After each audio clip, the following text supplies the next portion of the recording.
Confidence is about how you see yourself.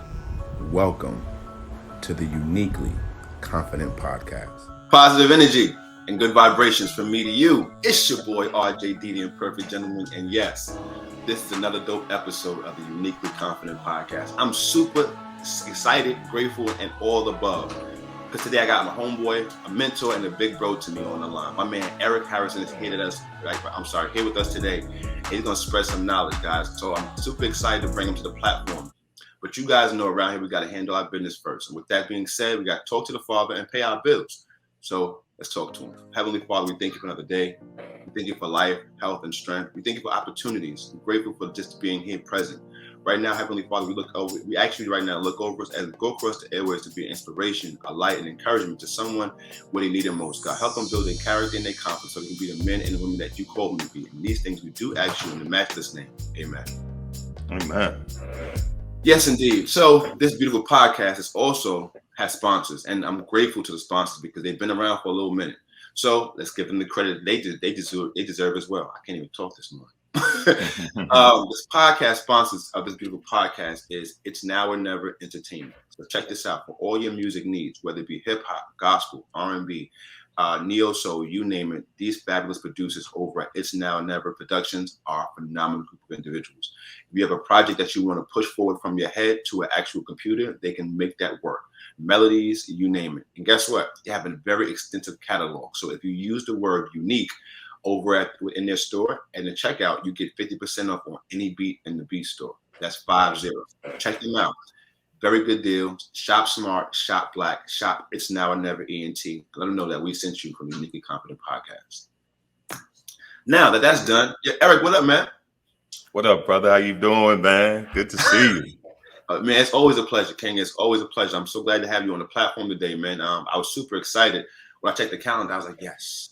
Got a big bro coming on the podcast, because what you guys don't know is that I met this king on Clubhouse, and every single time that he has spoken on Clubhouse, and this is not just, I'm not just saying it because he's here sitting in front of me on this platform. This is because it's the truth. Every single time he's opened his mouth on the platform, he says something or poured into someone's life, and especially mine, in a way that's taken me to another level. So I'm so glad to have you on the platform, bro, because I know that you're going to give something to people and to myself that's going to help us benefit and move us forward in a great direction in life, man. So welcome. Man, thank you so much. So first of all, I have been waiting for this invitation for a long time. I was like, man, I saw all these dope people being on the podcast, and I was like, man, am I gonna make the cut? You know what I'm saying? Like, what do I need to do to be down? You know what I'm saying? So no, man. But all kidding aside, man, let me tell you something. I am so proud of you, and man, I am happy to say that I'm associated with everything that you're doing. Like, I can see the progression that you're making, not only like month by month, but I can see it day by day, man. You're growing. And the way that I see that you're growing is that you're touching more lives. And you're hitting these young brothers out here, man, and really teaching them how to be confident young men and what confidence really is. So, man, I appreciate you and thank you for this opportunity. No doubt, man. I tell everyone that the reason why I'm in this space right now is because of the group of men that I've been entangled with, right? I wouldn't be where I am right now without the brotherhood. And I take it personally when anyone speaks about the brotherhood, when we have anything, I take it very personally because I don't use the word brother lightly, right? Like, if I call you my brother, if I say you're that close to my heart, that means something. So I'm super grateful, man, to each and every one of you, because, like I said, each one of you helped me develop and continue to develop on a daily basis, man. So thank you. Man, we appreciate it. You got to realize something too, man. And I know, you're a very humble brother. So I know that, but I got to say this about you. You bring a lot to the table too, because the thing that I love about you is that you never think a question is dumb or stupid. You always wind up asking the question. This brother always asks the question that everybody wants to know the answer to. Like how you in a room full of people and everybody be like wondering something. But Rod gonna be the one that stand up and say, yo, and then everybody be like, yeah. He always does that.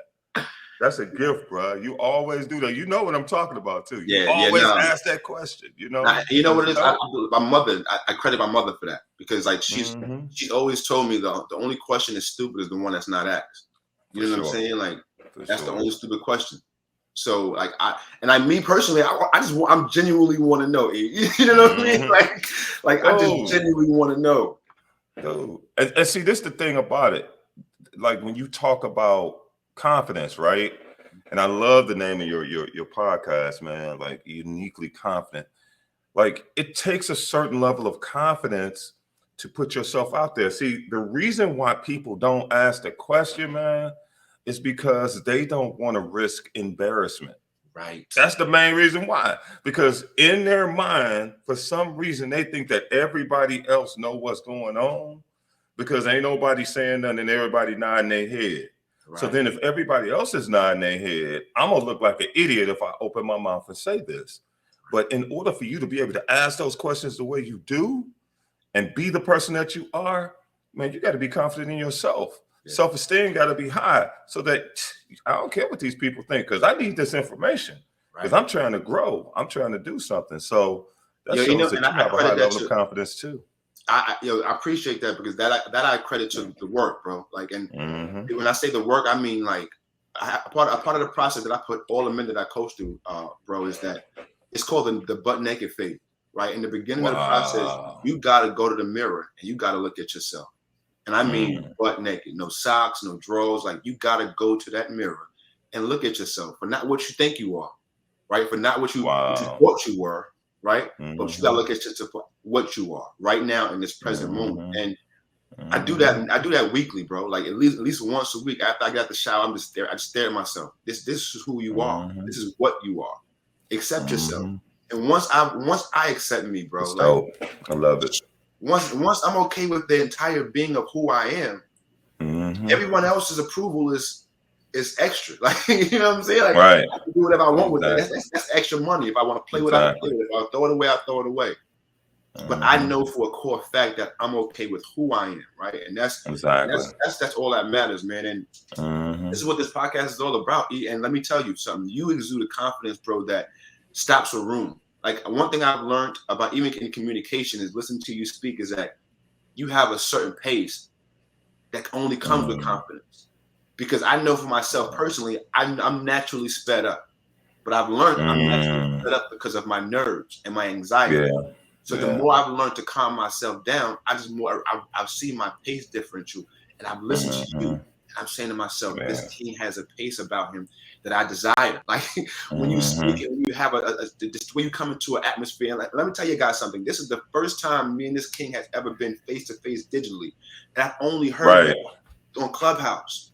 So everything I've heard has only been in my ears, and in the voice. The pace in which you speak, bro, it comes with a certain confidence. So I have to ask you, where does that come from?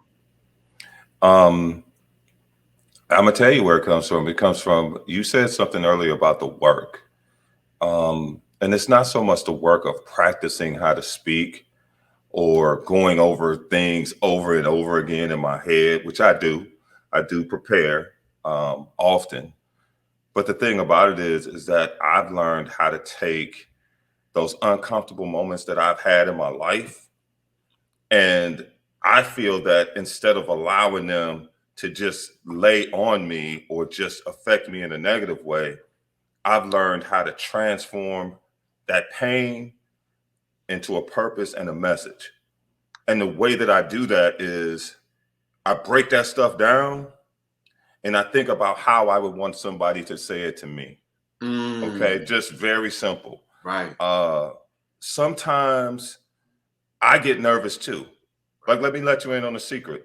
I was nervous this morning when I texted you this morning, and when I saw the date and I knew the date was coming up, I was nervous because you put such a importance on this podcast and on your purpose in life that this thing means a lot to you.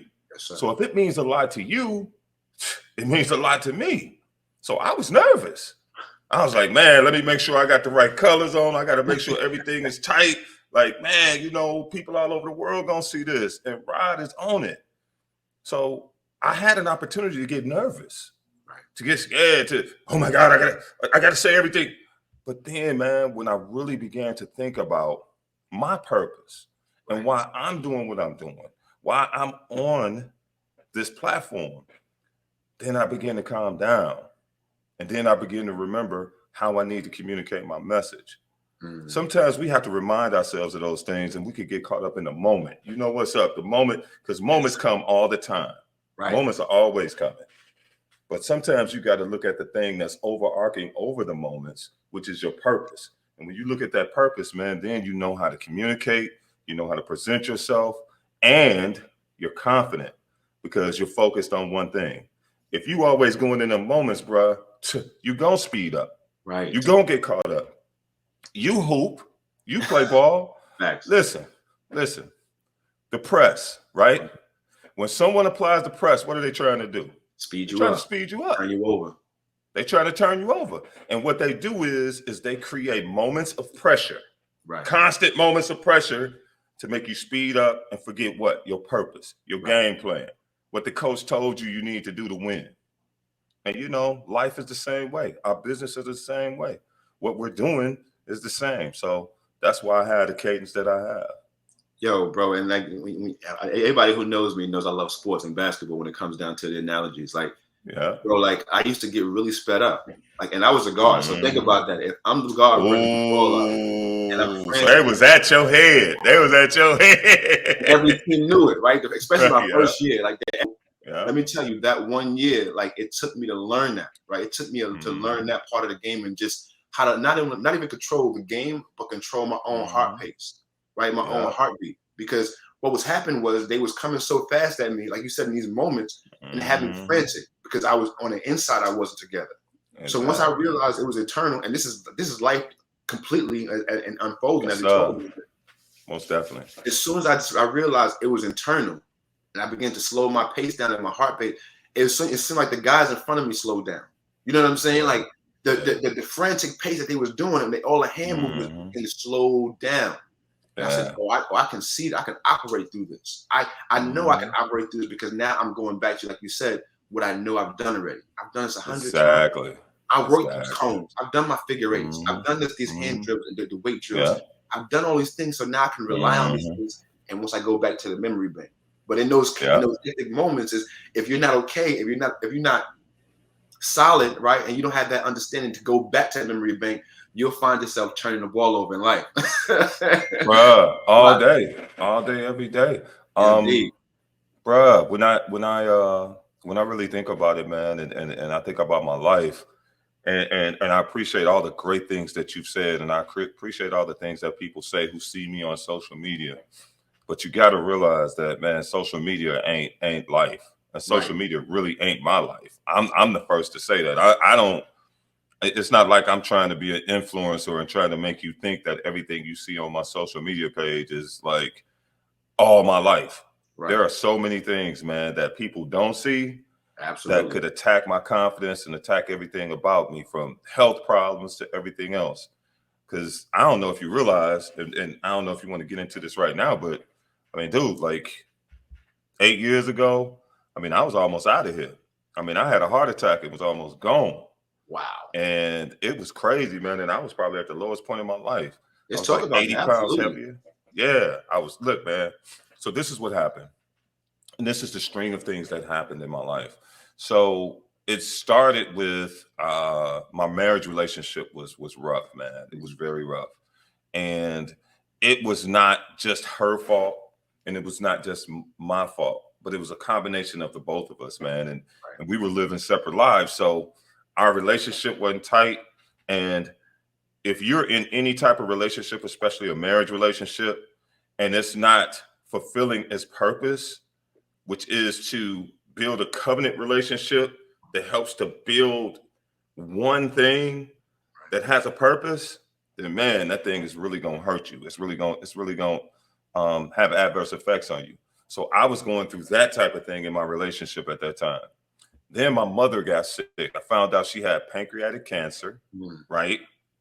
Stage 4. And it was like, basically, there's nothing we could do. So then I had to move her into the crib We did hospice, and eventually she passed away. So all of that going on. God bless her. Then a couple months later, get this, a couple months later, on Mother's Day weekend, no doubt, one of my buddies, he calls me. He's like, bruh, you know, you've been grinding, man. You've been going at it. And that by this time, man, I had gained weight and, you know, I was hustling, trying to do all this stuff to make money because like my consulting business wasn't going well. And it was just madness, man. And I was kind of suppressing the fact that my mom had passed. You know, I was the strong man of the family. So I had to, you know, be strong. So he's like, man, let's go out. Let's go kick it. And I was like, man, you know what? Let's go. So he takes me to a spot that he know I love. And the music is nice. He grabs me a brew. I'm sitting, I'm chilling. Then all of a sudden, man, I start feeling crazy. When I start sweating, I'm like, you know, the first thing we always do is, what did I eat? Like, did I eat something crazy? But it wasn't that. And then I told my boy, man, I need to go outside. Fast forward, he comes outside to look for me, and I'm slumped over my car, man, like hurting. And I'm like, man, we got to go. We got to go now. I don't know what's going on. So we go to my crib real quick, and I'm like, man, I just need to chill for a minute. Let me just lay down. And then my wife at the time was like, no, you don't need to lay down. You need to go to the hospital now. Wow.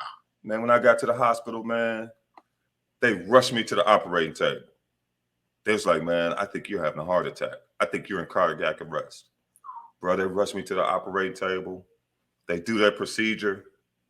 Afterwards, when I wake up, it's this glass, you know, I'm in ICU and you know how the glass is? Right. Bro, all my family members, my boys and everybody are sitting there crying, teared up. And that's what I woke up to. I'm like, so, you know, I'm kind of goofy at the time. I'm like, man, I must really look messed up. What's wrong with me? So I asked for I asked for a mirror. Like, look, I'm calling the nurse. Like, I need a mirror. I need to see what I look like in here. Like, they crying like that. So then, it can't be that bad, right? Right. So, bro, the doctor comes in, and you know, like in the movies when the doctor pulls the chair up next to the bed. Oh man, that's what I got. The doctor pulls the chair up next to the bed. I'm like, what you about to say? What are you gonna say? You know what I'm saying? It's like, you know, like if you're watching a movie, that music come on like dun dun dun. Right. So I'm like, whoa. So he sits down and he says, "You're very lucky to be here." I'm like, what you talking about? Right. He said, you had what was called the Widowmaker. And I said, the Widowmaker, what's that? He said, the Widowmaker is when you have 100% blockage in one of the largest arteries that lead to your heart, and it was going to the largest part of your heart. And basically, you did not have oxygen or blood going to that part of your heart for, man, like several minutes. Wow. And it was to the point where that part of your heart began to die. And if you didn't get in here, if you'd have got in here 5 minutes later, you would have died. Oh my God. You wouldn't be here anymore. So all that little jokey joke that I had and how I look and all that, that went out the window, man. Word. So with everything that I just said, man, you're talking about a shot to your confidence. As a man, look, it was like I felt like nothing then. And I went to a deep depression, man. Like, and I healed up. I got out of the hospital. I tried to jump back into life, you know, go back to work, do little things, eating right. But man, I was still shot. I was just going through the motions. You know what I mean? I really wasn't loving and living life. And I really had no confidence. So imagine this big 6'6" guy, but he's coming in like a wet noodle, man. Like he really don't got nothing to say. He really doesn't have a presence. He's just there. And that's what it was. Until finally, yeah, man. Now, finally, one day it hit me. And, you know, I was actually listening to one of my far off mentors, which is Bishop Jakes, Bishop T.D. Jakes. Absolutely. Shout out to the man. Man, that dude. Anyway, I've been rocking for him for like over 30 years. Yeah, that same here. All the grace. You know what I'm saying? Just about my entire life. Yeah, bro. And he began to talk about our real identity. and who we really were, and how when things happen to you, it has nothing to do with who you are. Right. That's a totally separate event that happened to you, and it has nothing to do with who you are. And that message started to chain reaction of me really getting myself together. And then, long story short, I mean, I wound up losing like 80 pounds. You know what I'm saying? I went from like 330, 325 to like, you know, man, I was like, actually, I got down to about like 255. So I was like close to like college weight. You know what I'm saying? I started really getting myself together. You know, unfortunately, you know, we really got serious about what our relationship was about, my marriage, and we wound up breaking up, having a divorce. And some people say, "Oh man, y'all didn't work it out," but actually, we're better now than we were then. Right. And my life is much better. And then that's when I started, you know, what I'm doing now: the coaching, the speaking, and my book as well. My book actually even served as therapy as well, and that's why I'm here where I am today. And so my confidence was built, and I think I said it earlier. My confidence was built through pain, man. I went through a lot of pain. I went through a lot of times where, man, I didn't know who I was. I went from this 6'6" dude that was towering to at times feeling like this little short midget that came in the room and was never noticed.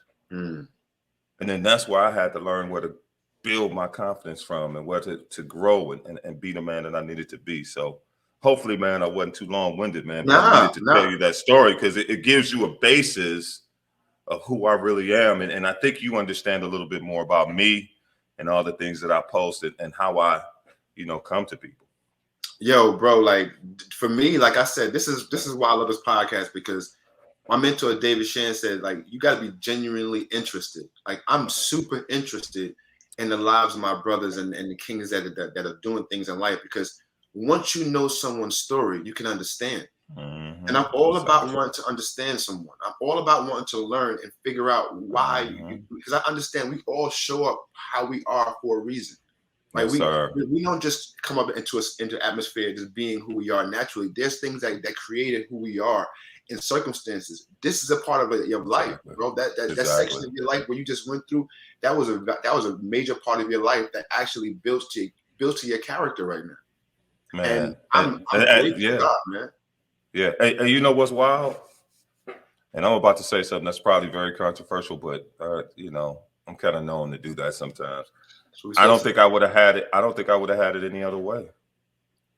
I don't think I would have changed one thing about everything I went through. And you say, man, you wouldn't have changed the fact that, you know, your mom's not here no more. No, I wouldn't have changed that because she was going through big time pain. Right. And now I know she's probably more peaceful than ever, man. She's chilling right now. Right. So you know what I'm saying? Like she ain't got to worry about half the things I got to think about right now. So wouldn't change that. And the heart attack, you say, man, you wouldn't change the fact that you went through a heart attack and almost died? Nah, because that was that defining moment that made me realize who I really was and what I was really supposed to be doing. And then all the pain from the past relationships and all that stuff all rolled into one helps me to be able to deliver the message that I deliver to people on a regular basis, man, because I'm constantly reminded of those things, what my purpose is, and you know what my message should be to the people that I'm talking to, bro. And honest to God, that's how we affect lives, bro. Like my mentor and one of my old pastors used to tell me, you can't preach something that you never went through. Come on, man. You can't talk it if you didn't walk it, right? Like when people, and especially now, and this is where a lot of my confidence comes from, and I know where yours as well comes from, is that you can't tell me about me. You can't tell me the hell that I've been through. You can't even tell me about anything that I've experienced in no part of my life, because I have those receipts. Exactly. Right? Exactly. I have those, and that's what makes me me. You know what I'm saying? Like the noise in the background right now, they could dump in the trash, but it's. I promise you, E, like that story you just gave me right now is inspiring, because like, you said you wouldn't do it, you wouldn't change anything. No, some of the hardest things you just talked about in your life, most likely, you just had to bury your mother. Like, that has to be, that's one of my biggest fears to this day. Yeah, man. And I understand that it's something that should happen, right? My mother's told me since I was a child, boy, you're gonna bury me, I'm not gonna bury you. And I understand that. I get it wholeheartedly, but the that's a little tough boy in one. me, That's a tough one. That's the a little tough boy one. in That's me, real. Yeah, bro. it breaks me just to even think about it. Yeah, bro. It when you just said it, it hit me. But listen to this though, bro. It's like it's almost like passing the baton. You get what I'm saying? Right. It's like we want to keep those people here. We want to keep certain things around us. Right. But sometimes, man, those things have to go so that we can move to the next place, to the next level, to the next thing that we're really supposed to be doing, man. And it's like they always say that change is inevitable, right? Right. But transformation isn't, bro. Ooh. And a lot of times you can go through a change in your life, but then you don't transform. And you stay the same. And that's why I said what I said about, man, I wouldn't change any of that, because during that time, man, I went through a metamorphosis. I went through a transformation that helped to turn me into the man that I am today. Now, am I perfect? Absolutely not. I am far from perfect. But I tell you this much, I'm definitely better than the man I was 8 years ago. Right. I do know that. Right. So, yeah, man. And that's pulling all this stuff up out of me, man. See, that's why I didn't want to get on here with you, man. You're gonna have me crying in a minute. You know me, I'm a big water barrel, so they'll start flowing with no problem over on this side of the world, baby. Yo, because the life itself, bro, and the phases that we go through is what gives us the confidence that we have. Like, you just finished telling me, and this is why I say to people, like, I don't just help people build confidence, I help them rebuild it. Because what happened for me was I went through a phase of my life, like we all do. Went through high school, college, like that whole atmosphere of where you're the man, right? Everything that you do based upon your exterior, the way the way you walk, you carry yourself, you interact with other women. This is you base your confidence off of as a young man. There's no real substance to this. So when I entered the world and realized I didn't have the substance to match my confidence began to dwindle. And I realized, like, in order for me to have the substance I desire and to be able to put into the world, I got to put it into me. So I know what it feels like to have confidence, to lose it, and have to rebuild it again. So when you said that you go from feeling like a 6'8" guy to a midget in the room, I know that ends how you feel. I know that feeling very well, bro. Exactly. And you know what, man, the thing too, that now, and this is what happens though, you got to realize, I just went through 8 years of my life, but I'm still living life. Right. So guess what? If you think that there's not going to be even more attacks on my confidence, more attacks on my self-esteem, more opportunities to be depressed, more opportunities to look at my life and say, man, you know what? I should be here instead of there. That's a whole nother conversation, because that's one of the biggest things that we as men do more than anybody. At 30 years old, I should be this. At 35, I should be this. At 40, I should be this. And if you ain't hitting them marks, it's hard to be confident. Right. So you got to understand that the opportunity to transform will always be there. But the thing about it is that you have to make that conscious decision and be intentional about the transformation. You have to submit yourself to that transformation. You got to allow yourself to be transformed. Man, one of my favorite scriptures, man, and it's in Hebrews, and it talks about, and this is a paraphrase, but it talks about whatever will be shaken shall be shaken, man. And the things that will last will remain. That's a fact. That's our lives, man. That's our lives. And the only thing that keeps us through all that shaking, one of the main things is confidence. Confidence in who you are. Yes. Confidence in what you believe. Yes. Confidence in who you believe in. Come on now. Come on now. Bruh, if you don't have that, then man, when that shaking comes, and I'm telling y'all right now, look at me. You are going to be shaken if you haven't been already. If you haven't been already, man, then I'm scared of you. I don't even want to be around you. Because I can't trust you. Look, Right. look, let's be real. I can't trust you if you ain't been shaking. So let's just be real. But the shaking is coming. Yeah. And it's gonna continue to come until you're not here no more.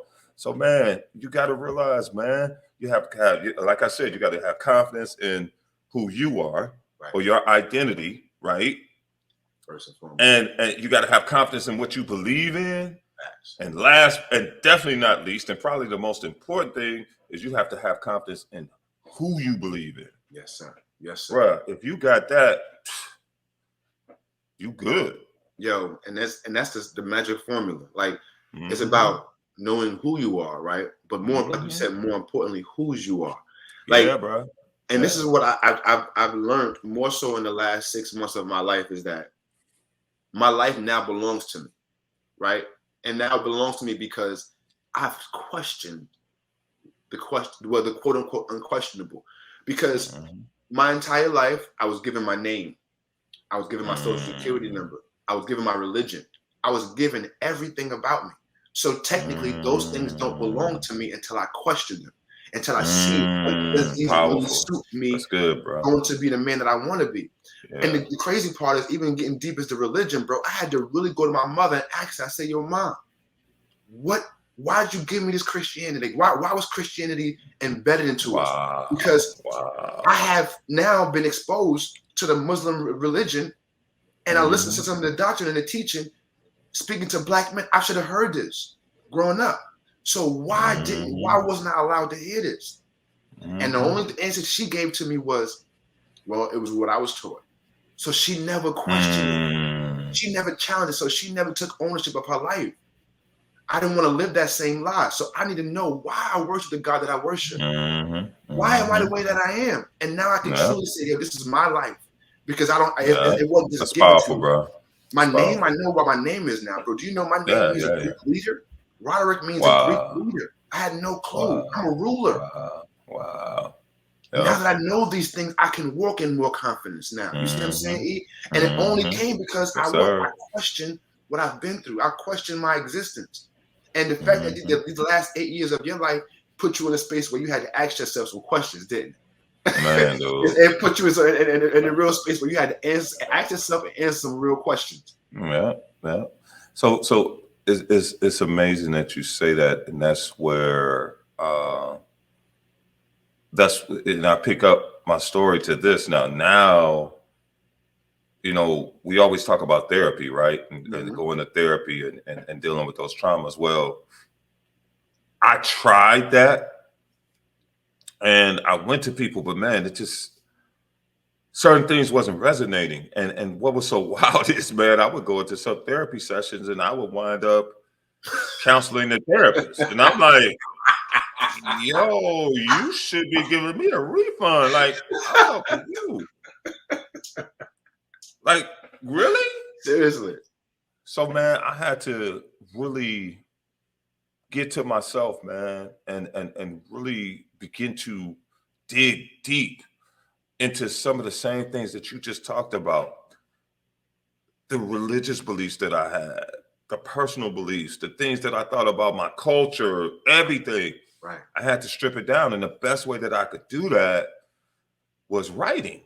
And I was always a poet. I always did short stories. I always did anecdotes. And I would write them down all the time. And like, I'm in corporate America.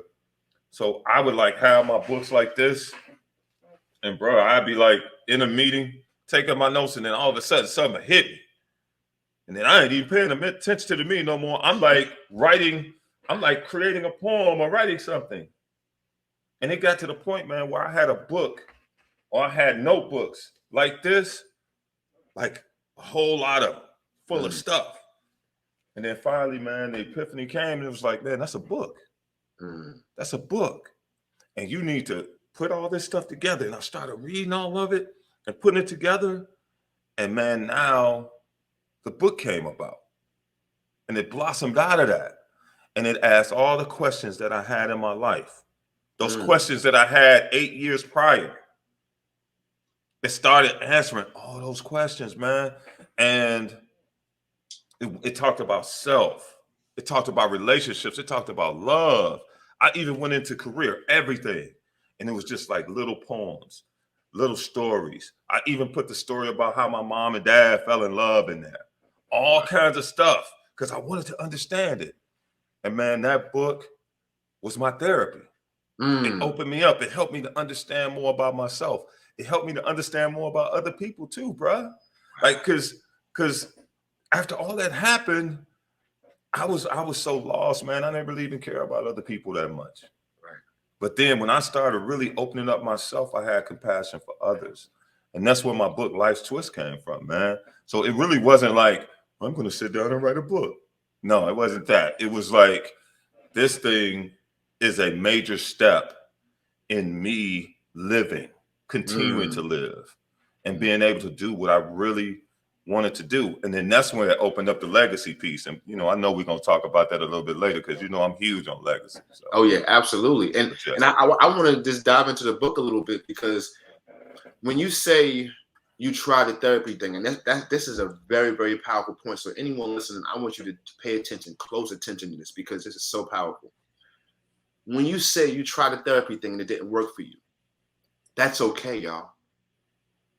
It's okay. Yo, I've had so many friends of mine that went to therapy, and the therapist that they found, and they've tried a few, it didn't resonate with them. They felt like it was their fault. Yeah. Yo, it's not your fault. All you have to do is find your release.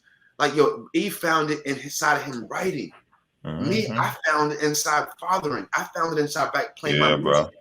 Yeah, bro. I found it in finding what makes me happy. So when I then found a therapist who I can speak to that I did resonate with, it wasn't so much of me just dumping everything. It was me being able to freely express myself and get some out about the thoughts in my head. So I really wanted to point that out. It's like, yo, if you are going through this and you cannot find a therapist right now, you are not alone, and it's not your fault. Just keep trying to find your own release, bro. Like, that's what's so powerful when you said that, E. So powerful. Yeah, bro. Man. Yeah, and for a while, I felt like something was wrong with me.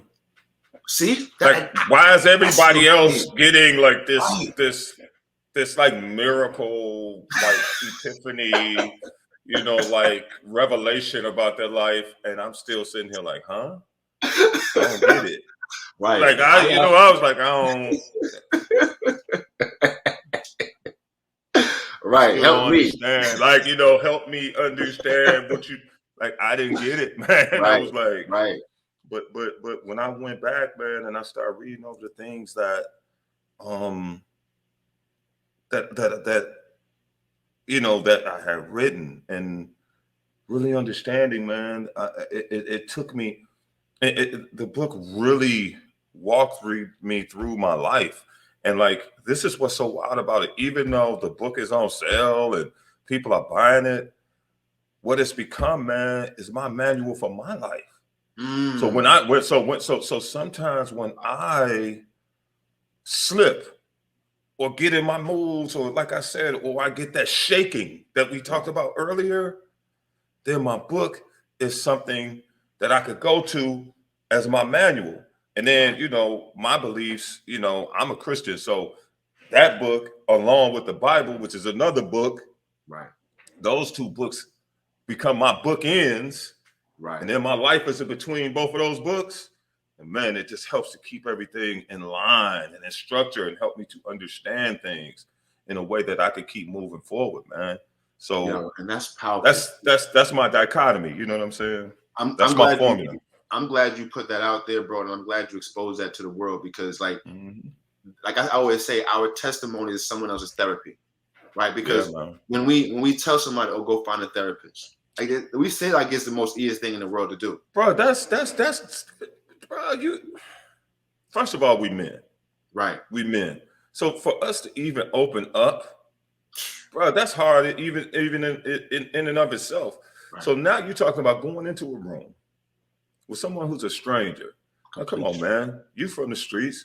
Bro, that ain't even cold. Like, you ain't just gonna go and just like spill yourself up open to somebody that you don't even know. Not bro, you ain't even done that with it. We ain't even done that with our mothers and fathers. Right. So now you telling me that I'm gonna trust you because you got some stuff on your wall. You got a couple of degrees on your wall that I'm supposed to trust you. Couch. Come on, bro. And then look, and then bro. Anyway, I think wow. So I just seen crazy movies and everything. So I just seen crazy movies where people that went to therapists and then all of a sudden they turned it in all kind of crazy stuff. So my mind wasn't even open to that in a certain extent too. So I don't even just blame the therapist, but I wasn't ready for that. But I still was hungry.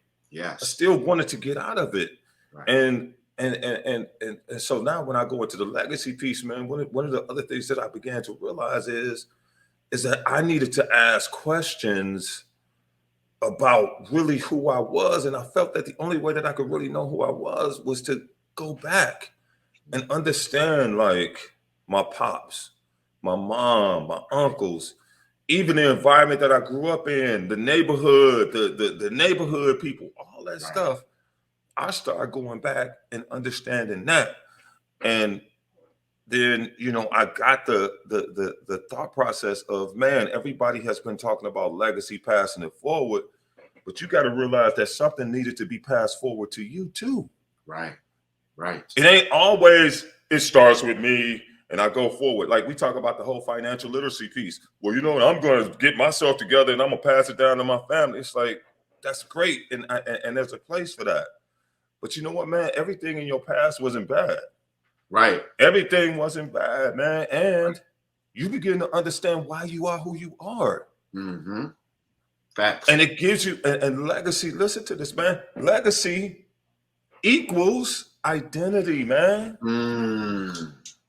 Legacy equals identity. We get so caught up in what we gonna pass to our kids and we gotta have this money and they're gonna, but really, to be honest, man, it's gonna be their identity. Your children, Rod, I know they're gonna be financially set. That's like the lowest thing. Like that's like here. But you know what's more important? The legacy you pass down of who they are. Right. The legacy that you pass down of how you did things in your household. The legacy of how you communicated with your children, how they see you talking to your wife. That's the most important thing in the world. So then we have to understand, if I'm not good at it now, then man, what happened in the past? What got passed to me? What came down? Or if I'm doing something good, well, why am I doing this good? Why am I a good businessman? Why am I doing this? And that's where the whole legacy comes in. And that's why I always say, I help people to do what they love to do for the people they love so they can build rich and long-lasting legacies. And the best way to do that is to understand the legacy that was passed on to you. And then you know your true identity. Yo, that just gave me the chills, because it's like, when you said, I began to have flashbacks of like different memories in my mind and different stages of the game. Like, like each stage of the game, I picked up something, right? Like, yeah, bro. And like, I tell everybody, like, I don't want anybody to think I'm saying a sob story when I'm telling my story, because my story is just the truth. I didn't have the same upbringing as a lot of kids. Like, you know how most kids go through one elementary school, one junior high school. I went to 4 elementaries, 3 junior high school, 1 high school. Wow. So, yeah. So just imagine the turmoil, right? I go to school one week, I'm good to go. I finally start making friends, and all of a sudden I go on Friday happens, and Monday morning I'm in the new school with no say so. Right? Because think about it, I'm a child. There's no voice, there's no opinion that comes from me that makes sense right now. So it's put to the side. So I'm every week, seeing like every few months, I look up, I'm in a new atmosphere. So I find myself trying to pretend to be somebody each and every place I go. So when you say the word identity, I didn't have one for so long. Like the identity that I was portraying is because I had to be okay for everyone else around me to be okay. Well, bro, you was a chameleon. Yes. You were just changing for your environment. Whatever your environment was, you was adjusting. And I bet you in some of that was some man pleasing. Yeah, you was trying to be cool with everybody, and you was like, you know what I'm saying? I spent my last dime trying to make somebody else like me. I remember one of my biggest heartbreaks. Believe this or not, it's so funny. So growing up as a kid, I had a fascination with guns, because my grandpa, before he passed away, like, he played with guns with me when I was young in the South. So I had a fascination with guns, and my mother did not like it, and neither did my grandmother. So I would always just have an urge to have a fake pistol or a toy to play with. So one day on the school bus, I'll never forget this. One of the girls, or older girls on the school bus, knew I had an urge for it. I would always come on the bus with a paper gun that I made in school. Mm-hmm. And she was like, yo, if you give me $20, I can get you a plastic fake one. And I was so excited, right? Because this person out of nowhere said that they would do something for me. Now, I didn't have anybody in my corner telling me that there's people out in the world that's not for you. So I'm here, right? This completely gullible kid that's been through all these environments, willingly gave the girl the money. The next day on the bus, she was like, I don't have it. And it was just something that it was like, oh, well, go about your business. And I was so young, I felt heartbroken. Like I was destroyed behind this, to the point where I didn't realize it was an issue until months later, like literally months ago, when I had to go purchase my first gun, because I live in the South now, so we have it's different down here. Exactly. So I had to go purchase my firearm, and me purchasing the firearm, I had such anxiety about it. I had so many mixed emotions about this, and I was like, "Yo, what's wrong? Why do I feel so bad?" Beyond like the exterior of my wife not being okay with it because she's not raised in the environment, I had to deal with that part. My inside wasn't right with it, and I had to really check. And like you said, I had to go back into history and realize, like, oh, I haven't released that pain of that situation of the little boy inside. But get this though, bro. Let's go a step further. Really, it all stemmed from the times you and your grandfather had. Right. That's really the root of it. Right. Like that's like what happened with the girl is here, but the root, which really wasn't a bad thing. Think about it. Right. Like this wasn't bad. No. But what happened is the love that you had and the thing that you built from that good thing then put you to this situation, and you acted out of good faith. Right. But it's just what somebody else did that made that bad. So if you peel back one more layer, bruh, then you would have been cool with the gun. Like you would have been like, yeah, I understand all y'all feel like this, but really, my grandfather really taught me what's up. I'm quite sure your grandfather taught you to be responsible. Because he ain't had you around as a kid playing with a gun. That wasn't like he taught you what to do, how not to do it, everything. Right. Absolutely. So really, the legacy that he passed down to you, bruh, is really where you needed to draw strength from. Look, and let's go back to this again, where you need to draw confidence from. Right. Ain't that like, dude, I had to realize that in so many areas of my life. Like, that's why I think like that. Like, dude, my grandfather was from Mississippi, bruh. And he had 21 acres of land in Mississippi, bruh. Back when that wasn't happening. Yeah, you like that wasn't happening. Like a black man, 21 acres. Right. Not happening. And he was mad about business. He was about business. He had a job, but he ran his farm. So he had his cows, his pigs, he had his fields, he had his corn, his peas. He had all of that. He ran all of that, and he ran it to the dime. He was on it. And I used to go down there every summer, bro. And I was like, kind of if people would really think about me, I was kind of nerdy. So I was all about books. Like all them books went through the red. They got marks in them. I'm a book guy. And I've always been that. It's kids would go to the store, get toys. I get a book. I get a magazine. I get a comic book. So he saw that. So he instilled in me business principles early. And I remember one of the first transactions that he did with me is that we went to the market or whatever it is. I can't even remember the name of it right now, but where they sell livestock. And it was like his prize, like cow or whatever, bro. And he said, I'm gonna put this in your name. Don't tell nobody. And I was young. I didn't even understand that. Right, he was explaining it to me, right? And then I was like, because right now in corporate, I'm more of a consultant than working for somebody. And I never liked working for nobody. I hated it. Right. And I was like, why don't I like working for nobody? Why don't I man, I'm being rebellious. Like, why am I going off on people like yes. But then I had to go back and peel back the layers and understand my true legacy. My grandfather, right, was a businessman, and he instilled that into me when I was a young man. Like, look, my father. Let's go to my father. My father has a 5th grade education, bro. 5th grade education. Right. So when he came, when he left, and he had to work after 5th grade. Couldn't go to school no more. He had to work for his family. Then he left Mississippi, went to Chicago. They tried to throw him in high school with a 5th grade education. And my father's big. And man, he was up there. Man, forget this. I'm out. He left and realized he had to start his own business. All his life, my father's had nothing but businesses. So guess what he instilled in me? Businessman. Be a businessman. Right. Be a businessman. You can do whatever you want to do. I got a 5th grade education. If I got a 5th grade education and I can build up these businesses, you can too. Right.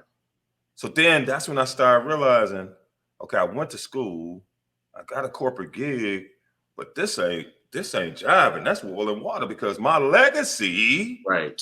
my identity, Right. was to be an entrepreneur, to be a businessman. So you see how I had to go through and peel back them layers? And if we do that, and we really understand our true identity, confidence is there, man. Confidence is just a byproduct. And literally, like, and that's exactly what one of my statements is. Like, your confidence is a byproduct of your character. And one thing is, like, yeah, right. When you look at your whole picture, like you said, you peel back that onion. It's like, yo, I had the same feelings. Like, yo, if you look at my track record, right, of all the jobs that I've had, I've never had a job no longer than 3 years. I've never been at a job for longer than 3 years. And I thought, and if you the crazy part about this, if you let somebody else tell you your story, they'll tell you the wrong version of it, because they told me I was rebellious. Wait, bro, you can't go up that. See, that's pace. Could you please say that again? Bro, you better use that on social media. That one right there. Like that's the clip on social media. That's the one. Could you please say that again? Nah. Oh my God. No, because the truth is, like, you can't let nobody tell you your story, because they're gonna tell you the wrong version. Like, they're gonna tell you their version of your story. Like, come on, it's the truth. Because someone told me I was, like you said, rebellious. Like, they told me I just didn't want to listen. Or I have a hard head. I think I know it all. No, my mother didn't keep a job long because she's an entrepreneur. My real father, my actual father, who I've learned more about, he's been an entrepreneur his whole life. Whether it be illegal or legal, he's been an entrepreneur his entire life. Exactly. So it's my DNA, like you said, it's my identity to why I can't continue to follow somebody else's rules to build their legacy, to build their empire. I'm supposed to be building my own. And the purpose of my life is to do that. So now that I am building that with my own hands, my own time, the fulfillment of life is present now, right? Like, now I feel fulfilled, bro. I feel like I can live now. Like you said before, early in the podcast, you said you have life again. Like, to be able to, like, it's one thing to live, but to live life is different. Come on, man. That's different. Bro, if you're not fulfilling your purpose and you're living a life that's dictated by everyone else, then, bro, you're not living. You're not living. You're the walking dead. You're the walking dead. You're a zombie. Yo, that is crazy. You're a zombie. You're walking around here like literally the Walking Dead. Walking Dead. So, like, when I see that whole, like, advertisement, Walking Dead, bro, it's a lot of them walking around us right now. Bro, like, I can be honest and say that I was the Walking Dead for a very long time. Like, shout out to I say this on my podcast, and I reached out to him. I know he's probably like, yo, this guy always saying my name, but Jason Wilson, bro. That book, if you haven't read it yet, Battle Cry, like, the first chapter of that book is called back there. Emotional incarceration. So, like, once I realized that, I was incarcerated emotionally, like, every single day, I come out of my cell to say hello, and then I'm right back in that cell. Like, I didn't realize how I was living. I really wasn't living.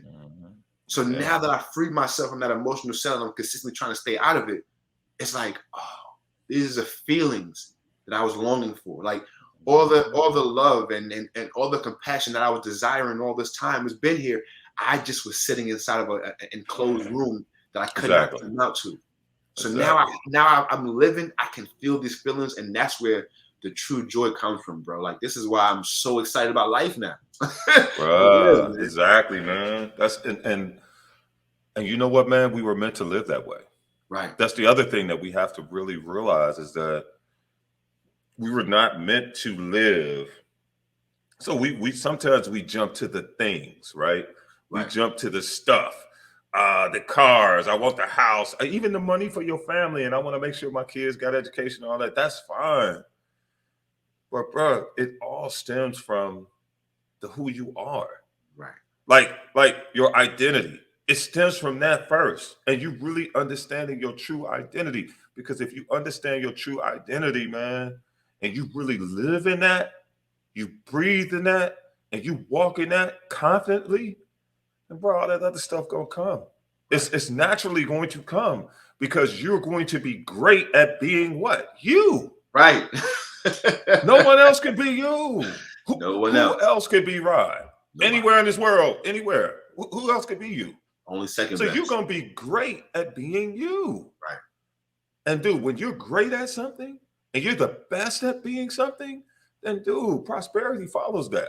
Right. Because people don't want people that's mediocre. No. People don't want somebody that's he all right. No, they want the best. Right. They want the best. So it's everything that we're saying, man, is a paradigm shift. It's a mindset shift, right? Absolutely. And for me, honestly, it took me a long time to even think like this. And it takes work for me to stay like this because the world is always trying to pump something in your ears, in your mind to make you think differently. So I have to keep doing this. That's why conversations like this is dope, man. Like, man, you need to have me back at least, man, in the next 6 months, man. I know you got a long line of people, but bro, you need to have me back because I need these conversations. Like, nah, trust me when I tell you, big bro, you're gonna be a regular on this podcast, bro. Like I tell everybody, I'm not going nowhere. Neither is this podcast because if it does nothing else, bro, it helps me, right? And like my coach is telling me, my podcast coach tells me, be selfish a little bit. Because when I'm doing these episodes, it's literally to help me get through. Like when I'm sitting down and I'm having my moments or my days, I go back to these moments. I go back to these episodes and I draw from them myself. Dude. So that as well as I want someone else to benefit from it, the first benefit is for me. To be honest, I'm being transparent and selfish. The first benefit of this podcast is for me moving forward as a man and the coach going forward. So anyone else is getting anything from this podcast, I love and appreciate it. But the first gift is for me. You know what I'm saying? Yeah. So I appreciate coming on this podcast. Hey, bro, listen. Have you ever heard something and you was like, man, I can't wait till my boy hear this? Well, it's an excerpt from my book, or it's a poem in my book that talks about, man, let the food digest first. You got to let what happens in these moments on these podcasts, you need to take your time, partake of it, and let it digest. Let it get into your mind. Let it get into your heart. Let it get into your spirit. So that then, man, you could really be able to use it not only in your own life, but then you could serve it to others. We get so quick to like whip up these meals, whip up these podcasts, whip up all this stuff, put all this stuff together, put all these products together, and get it out to the people. Right. But man, are you partaking of those principles that you put in that meal? Are you participating? Are you really like taking a good spoonful of all this stuff that you're preparing for everybody else? Because look, bro, sometimes we preparing these meals, man, and the meal might not be that great, and we ain't even sampled it ourselves yet. Right. Yo, there's people out here saying stuff and they ain't even ate none of their own food, bro. They just serving people here. You know me, I'm transparent. I've done it. Like, especially over a period of time, bro. Like when I got into this coaching thing full time, I was so caught up in the awe of it all, right? That I begin to preach the principles I should have been living. So it was literally just me just speaking until guess what? The weight that got too heavy. Right? The weight of me not living what I'm preaching got way too heavy. And that's when I started really doubting and depression started knocking on that door heavy. Right? That's when I started realizing like, oh, My 5 E's that I'm telling everybody to use, I'm not using. I'm not taking the time to Ooh, evaluate my situation. I'm not taking the time to eliminate the distractions. I'm not taking the time to educate myself or execute on anything I need to do. And where am I evolving? I said, exactly. Mm-hmm. Guess what happens? That's the realest check of them all. When you start realizing that your mouth is not adding up to your actions. Bruh. Now you talk about a confidence killer. That you will not have confidence then, especially if somebody check you on it. See, it's cool when you check yourself and you feel bad because you know you can kind of slide and make that change like kind of slick. But like, what if somebody come and like hit you right in the mouth with it? Well, man, you know, give me some examples of how you're using that in your life. Crickets going off in your head. You know what I'm saying? Like mid stuck, like deer headlights. Like, hello, are you there? Are you there? You like? My screen's frozen. I have that technical difficulty. Right. Podcast right now. Yeah, absolutely. We got to schedule this. But yo, it's this conversation, like you said, you have to come back because like there's so much more that we have to dive into, and just respecting the clock and the time right now, your time as well. For sure. I want to do a few things before we get up out of here. I want you to let everyone know the name of the book and where they can find it, and also we dove right to the conversation. They didn't get a clear exactly about what it is and what you do. So name your business and where they can find you at, bro. Okay. The name of my business is Express Your Perspective. And that's basically been the premise of this whole conversation. We've been talking about the elements and the things that you need in your mind, your body, and your spirit to be able to truly express yourself. Right? The world always tries to give you your narrative and tell you what you need to do and how you need to do it and the pace that you need to deliver it. Correct. And what I do with Express Your Perspective is that I help people to understand what's going on in their lives during times of significant change. That's why I talked about transformation. Right. And then on top of that, the way that I solidify that is that I create interactive environments by coaching, online classes, live and virtual events, all kinds of stuff to help people to be able to do what they love to do for the people they love, so they can build those rich and long-lasting legacies. And I also help people to understand their legacy so they can know their true identity. When you can do all of that, then man, you can't lose and you have the ultimate confidence. So that's what I do. The website is expressyourperspective.com. The book, which I happen to have here, absolutely, indeed, is Life's Twist. Let me move it over here. Life's Twist, Poetic Navigation for Life's Winding Roads. And like I said, man, it has so many different things in here that will help you to understand your legacy and help you to ask questions about what your true identity is. I even have a section in here for notes, you know what I mean? So that you could take notes as you read it and ask yourself questions, and you can be able to pick up the book. I mean, it's at Amazon and all those places too, but you know what's up. You know the drill. I would much rather you get it from our website. Right. Because, you know, it benefits the organization more. And social media is expressyourperspective.com. Expressyourperspective.com. Listen, go to the website. We love Amazon for what we love Amazon for. But if you want to serve this king and help him move his message and to a broader audience and continue to support the message, buy directly from his platform on his website. I will have that down in the description when this podcast goes live. And Rod, you know one coming to you, man. Anyway, man. Listen, I appreciate that. On the way. Yo, and the little kid in me was about to say, I can't wait to go off the walking live so I can ask for one in the background. So I'm super excited to just sing it all live. So I know it's coming. Oh, bro, you got a signed copy coming for real, bro. Man, I appreciate you. Thank you so much because I'm really gonna dive into it. I'm excited about the read, bro, because even me saying that, being excited about the read is a new level for my life because I was one of them young men that was scarred early by reading. I was made to read things that didn't interest me, so I've lost the love for reading early.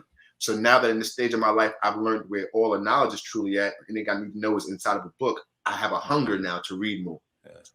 But the way I wrote this too, man, is like I wrote it in bits and pieces. So, because one other thing that I realized too, man, it is hard for me to do something for a very long time sitting. Yeah. So reading sometimes requires that. So the way I wrote this is bits and pieces, and also I wrote like certain poems, certain stories, certain things in a way that you got to sit down and think about it for a minute. It's not prose where you just keep reading a story and reading a story to try to get to an end, but each little piece will make you think like, man, what do I really think about that? What's really going on with me? So I'm just like you, bro. Like I got all these books and I read them, but bro, it's like I have to be intentional about it. So yeah. And that's my mentor just finished telling me. He's like, yo, I don't care how many books you read. It's about how many chapters you've mastered, how many chapters you've studied. Because you can read a book, or you can read a book from cover to cover. And me, the way my brain is set up, I can definitely read a book cover to cover and won't understand a word in it. Right? I can literally. Like, right, what you get out of that book? Bunch of nothing. Cover was nice. The cover was nice. I increased my vocabulary maybe 3 words. That's about it. But the intention of the book and what was actually the substance of the book, I won't receive, because now, back then I was just reading. Now I'm studying chapters. So where I used to try to impress people and how many books I can read in a certain amount of time, it's about now how much I can take out of a book. So my books used to be like opened a few times and you can still see the bin. Now my books that I'm reading are almost destroyed in the bind. There's highlights, there's pen marks, notations all through it, because I'm engulfed in studying these books and trying to really embody the knowledge. You know what I'm saying? Not just hear it, because hear it is one thing, but being a doer, it requires you soaking the knowledge up and obtaining it and then acting on it. For sure. Yo, man. So, E, thank you so much for your time, my brother. I will definitely have you back on here very soon. So expect that invite, because it's coming, bro. Thank you once again for coming on this platform. And everybody out there, if you do nothing else, please go over and check this man's platform out, hear him out. And I'm telling you, if you didn't get anything from this podcast, I know for sure if you keep following, you'll find a dynamic nugget somewhere in his content that will take your life to another level. I am promising you that, because each and every time that I come in contact with this king, I've elevated my life. So thank you so much one more time, brother. I appreciate you. I love you, and I'm grateful for God for bringing you into my life. And I know going forward we're gonna have a phenomenal relationship, bro. So thank you once again, man. Oh man, we're gonna change some lives together for sure. Oh yes, indeed, and that's the purpose. That's the goal.